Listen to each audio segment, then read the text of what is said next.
on a beaucoup parlé de la loi d'orientation sociale, notamment la signature des décrets d'application, parce qu'il en reste, je crois, 9 décrets d'application à signer.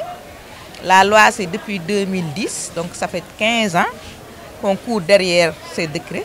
Mais on a un nouveau gouvernement et ces nouvelles autorités ont donné un référentiel, ont donné leur vision par rapport à ce qu'ils veulent que le Sénégal devienne en 2050.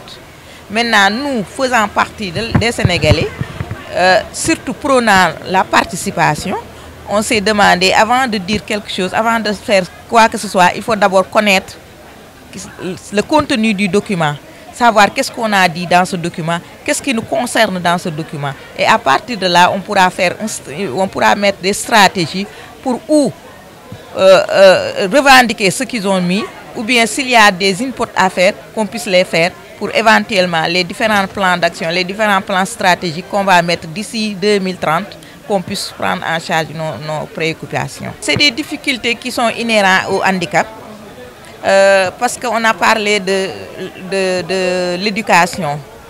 En général, l'enfant handicapé passe plus de temps à l'hôpital que les autres enfants.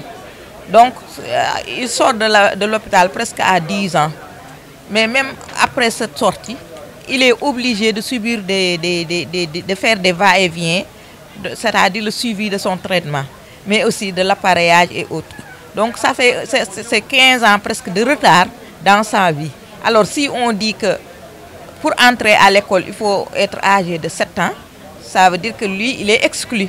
Mais dans les formations professionnelles, surtout l'auto-emploi, on parle, surtout dans les formations professionnelles, ils disent souvent c'est de 18 à 35 ans. Alors que la personne handicapée a mis beaucoup de temps avant de pouvoir être actif. Mais aussi, il y a les parents, la responsabilité des parents qui surprotègent ses enfants. Donc, la personne handicapée ne peut pas sortir très tôt des joutes familiales.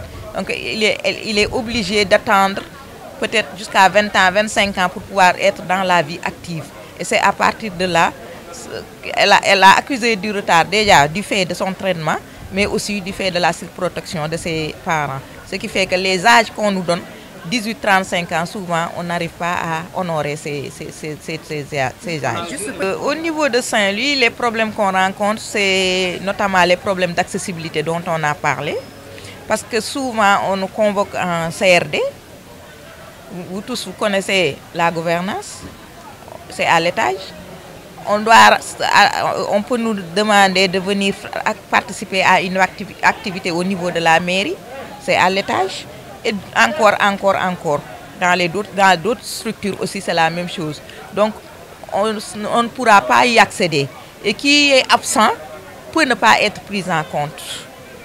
Ça fait une difficulté. L'autre difficulté, c'est parce qu'on n'a pas de siège pour travailler.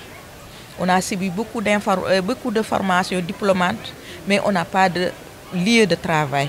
On est en train de squatter entre les CPRS, qui ne sont pas souvent adaptés à notre handicap.